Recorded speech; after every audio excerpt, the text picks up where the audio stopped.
Richard. How are you? Hi, good. How about yourself? Good, good. Thank you so much. Thanks for joining the interview. No problem at all. Happy to be here. Thank you. Could you briefly introduce yourself to our viewers, please? Yeah, sure.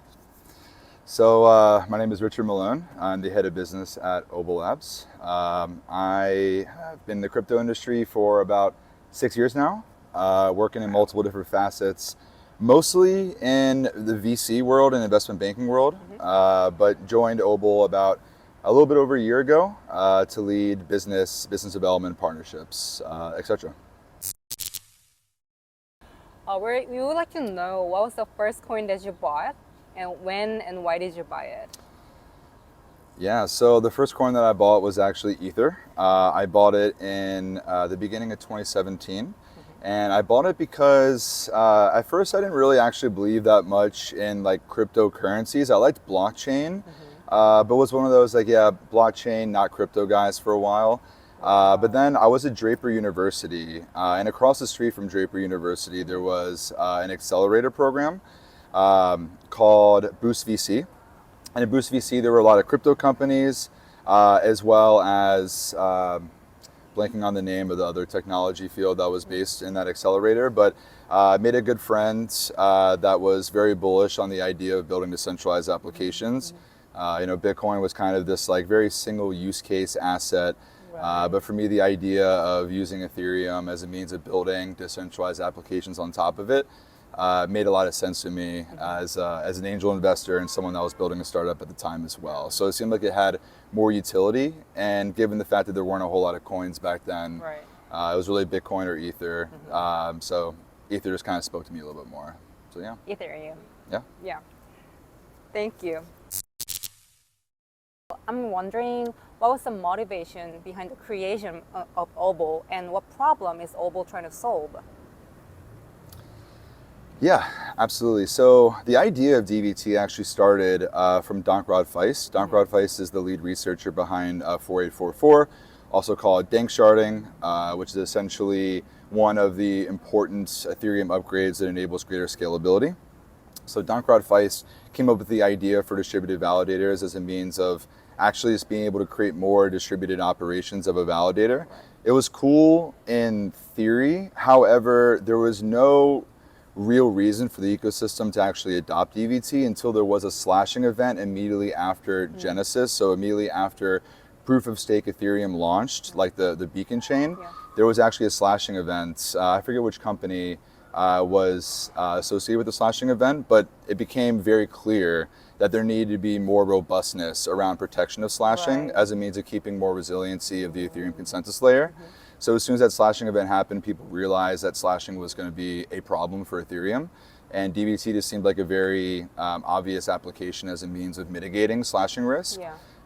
So the founders, Colin and Oisin, thought it would be a good idea to build out more robustness, more distributed operations for validators. And obviously there's a lot of other reasons why you would want to create distributed operations for a validator. Increases decentralization of any sort of liquid staking pool or any really sort of staking product at all in the Ethereum space. The problem that's solving really is that running an Ethereum validator creates single points of technical failure. Usually the way that's a Ethereum validator is run right now, it's one key, lives on one machine, run by one individual. With DVT, you can actually use distributed operations, distributed technologies as a means of abstracting away node operator risk, abstracting away stake centralization concerns, and also just allowing for more inclusivity with respect to allowing at-home stakers and validators to pool economics and pool like more operation risk as well, or abstract away operations risk by allowing an at-home validator or staker. You don't need the full 32 ETH. You can actually work with other friends called squad staking to pull together that economic collateral required to run a validator. So you can actually contribute to the economic security of the network. And of course, it also, again, abstracts away that node operator risk. So allowing the everyday at-home staker and validator to contribute in a way that is as performant as a professional node operator. Oh, wow. Awesome. Who can benefit from Obol DVT? is there any like specific target user group that Obol is like eyeing on? Yeah, absolutely. So anyone that is looking to stake ETH on the Beacon chain could benefit from DVT. Our go-to-market very much is focused on liquid staking protocols. As liquid staking protocols, we feel like really is the future of Ethereum staking for a whole host of reasons. Yeah. These liquid staking protocols rely heavily on node operators to essentially perform the validator duties on behalf of their staking product. So DVT actually provides an abundance of benefit for those node operators in that liquid staking pool because it allows them to come together to actually run in a communal fashion these validators. So essentially that increases in that respective pool decentralization. It also allows for, in case there's a non-performant validator in that pool, they can actually use the other nodes within that distributed validator cluster as a backup mechanism. Yeah. So, if you're a one node operator and your operation goes down, whether it's because there's an issue with the data center or if you're running your operation from home and there's an issue with the internet or electricity or whatever it might be, you can essentially leverage the other nodes within that distributed validator cluster as that redundancy that enables that validator to continue performing node operations or continue to perform validator operations in the event that, in a 4-node cluster, if one of the nodes goes down, the validator continues to run as normal. In a 7-node cluster, if 2 of the validators go down or 2 of the nodes go down, the validator performs as usual. So from that perspective, it provides an abundance of benefit, not just from the node operation side, creating that high availability, creating that protection against slashing risk, but it also just increases that decentralization, right? So you think about it very, very like at a basic level. If you are essentially running one validator across 4 different instances, simplistically speaking, you're actually increasing decentralization 4x, just right off the bat, right there. So liquid staking protocols are our biggest client, and that's where the vast majority of the demand has been derived thus far. But as I mentioned before, at-home stakers and validators can use it as well to pool economics and to abstract away node operator risk as well. So now you're being more inclusive through the use of DVT to enable a much larger contingency of participants in the space to contribute to the economic security of Ethereum as well. And of course, for staking products, some of the largest validators want to use DVT as well, because it just increases their node operations as well, increases their validator effectiveness scores, and actually decreases their infrastructure costs as well as their insurance costs as well. So any participant in the Ethereum staking ecosystem can benefit one way or another from the application of DVT. Cosmostation, we are a partner validator of Obol DVT. So we would like to know what were some of the reasons that Obol decided to work with Cosmostation? Yeah, so there's actually quite a few reasons. So first and foremost, Cosmostation has an incredible reputation in the Cosmos ecosystem. There's no doubt about that. So if we ever had any ambitions of taking our DVT tech, that is currently only focused on Ethereum, into the Cosmos ecosystem, which a lot of people internally are very bullish long-term on Cosmos, then we think working with a partner like Cosmostation just made a ton of sense. But furthermore, the team is just comprised of very legitimate people, people that we would just want to do business with in any sort of context. And we know that Cosmostation has ambitions of entering other ecosystems outside of Cosmos. So it was very much actually bi-directional value exchange. Where Cosmostation would be a benefit for us in our Cosmos efforts, and we can be a benefit to Cosmostation and potentially Cosmostation's Ethereum efforts as well. Right. But it really, again, it's about the people at the end of the day, and the people that we met from Cosmostation have been some of the most fun, but also seemingly some of the most ethical people in the industry so far. So it's been a pleasure to work with you guys. Obol is researching and exploring DVT in Cosmos. So how do you think Obol can contribute to Cosmos? Yeah, absolutely. So this is very much a research effort for us at this point. As I mentioned before, we all within Obol have varying amounts, but some of us are very bullish long-term on the potential of the Cosmos ecosystem. We think that proof of stake, generally speaking, could benefit from Obol DVT. And Cosmos really has been the only ecosystem outside of Ethereum that we've even really thought about bringing DVT to. There's a multitude of reasons, but first and foremost, just because we're really excited and very bullish about the Cosmos ecosystem. But in terms of like actual applications and what problems are we solving that are unique to Cosmos, maybe versus an ecosystem like Ethereum, we see Cosmos as being a very burgeoning, promising ecosystem that has a lot of issues with respect to really the entire validator set, whether of the hub or a plethora of these different app chains. So what are the problems that we've observed that we think DVT can help out with? So first and foremost, Cosmos, to no one's surprise, is very much a delegated proof of stake system so far. So when you take a look at what the delegation constructs currently look like right now, how people are delegating, who they're delegating to, one thing that we've noticed is that particularly on the Cosmos Hub, for example, there is massive concentration of stake.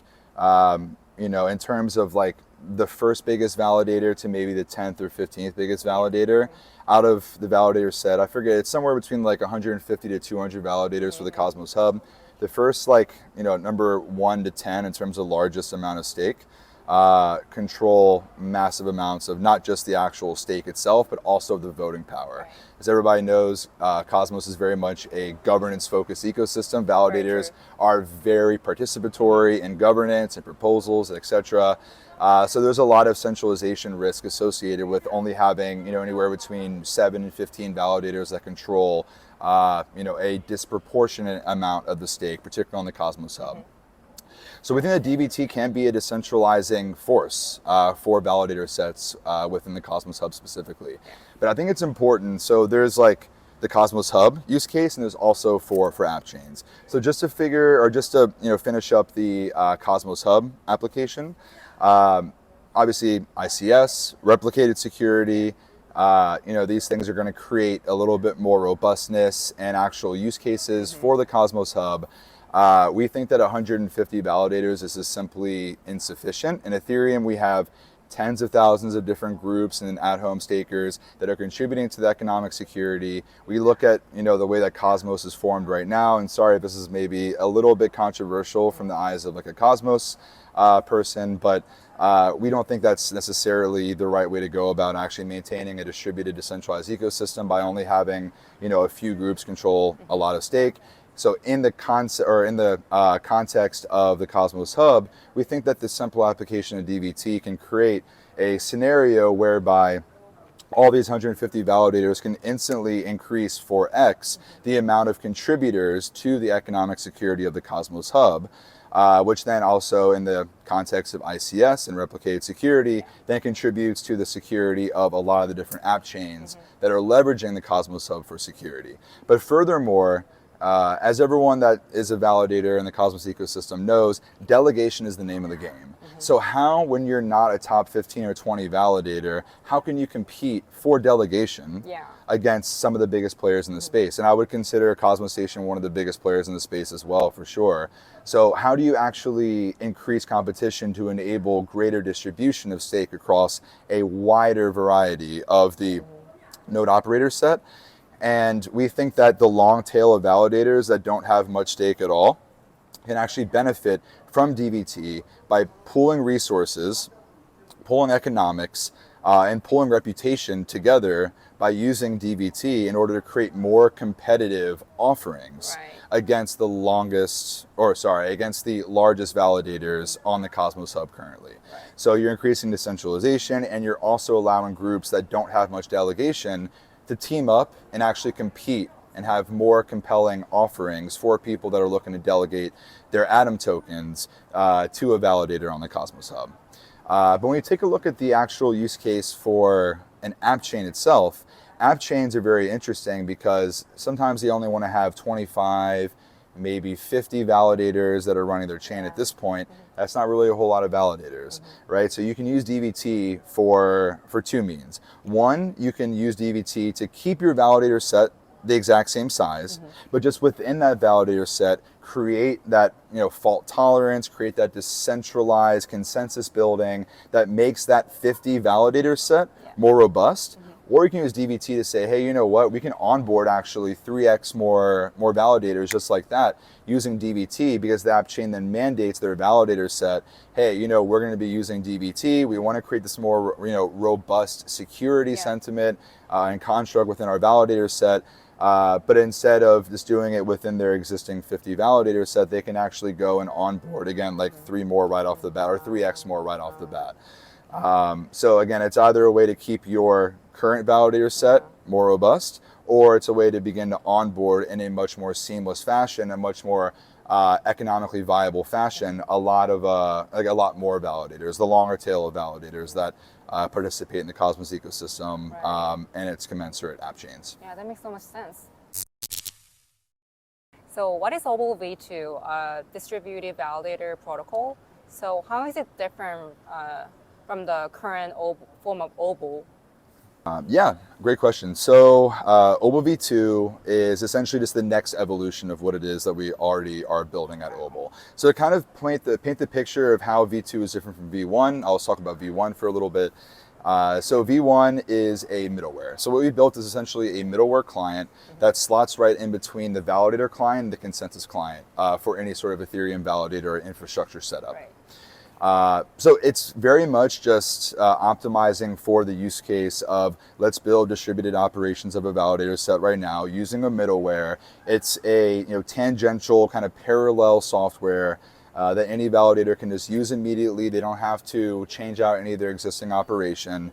So it's very much just like this low-hanging fruit middleware implementation that enables anybody to jump on board and begin to validate for Ethereum in a distributed fashion, right? But it very much is essentially software as a service. You can think about that pretty simplistically in terms of, we are a service provider. We provide distributed security for Ethereum validator operations using essentially software as a service product, right? But Obol V2 is an entire protocol, right? The protocol will then introduce token economics. As of right now, Obol does not have a token for V2. There would probably need to be some sort of token involved.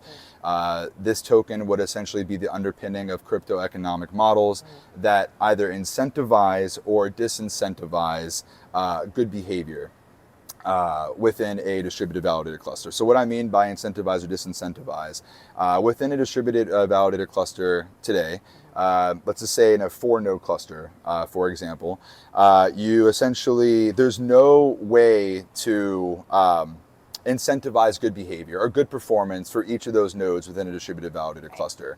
Obol V2 will include crypto economic incentives to make sure essentially, or to incentivize every single one of those nodes to be highly performant for the benefit of the other nodes within that distributed validator cluster. So as I said today, there's no token incentives associated with Obol V1. We don't need a token. We want to keep it as clean as possible to optimize for initial adoption, right? But Obol V2, we think, will be this fully decentralized, ZK-based, crypto economically incentivized protocol that essentially sits as a layer on top of Ethereum consensus, where anybody can join clusters and they're crypto economically incentivized to be highly performant validators in this completely distributed validator ecosystem. And of course, using ZK-based technologies as a means of creating this kind of trustless creation, trustless participation and cooperation across an entire ecosystem of unknowing and untrusting parties that, again, want a very low scope and low barrier way of providing that economic security for the future iterations of Ethereum proof of stake. Wow. So is there anything you want to say to potential Korean users in Korea, because we're in Korea right now? Yeah, great question. So for the Korean ecosystem, Korea, obviously, we have a lot of partners in the Korean ecosystem, a lot of investors in the Korean ecosystem. We want to continue to actually expand our footprint in Korea, as we think that it's actually one of the markets that has the greatest growth potential. And I was actually one of the earliest adopters of crypto. I learned something in like 2017 or 2018 that Korea back then had a contingency or like percentage of population upwards of like 32% of the entire population that held one form of cryptocurrency or another. Maybe that wasn't a completely accurate stat, but I remember back then that really blew my mind. But long story short, the Korean ecosystem is extremely robust, extremely vibrant. There's a lot of great validator entities that are based here. I want the Korean market to generally know that through the application of DVT, providing economic security for Ethereum has never been easier.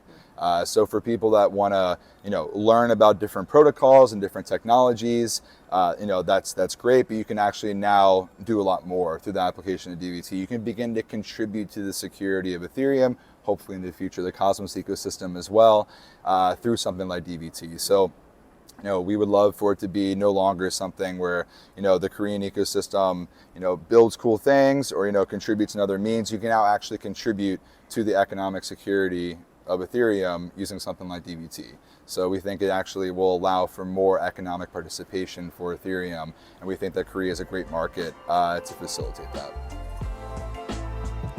Thank you so much. Yeah, this is it. We covered all the questions we got. So thank you so much. Yeah, absolutely. Thank you for having me.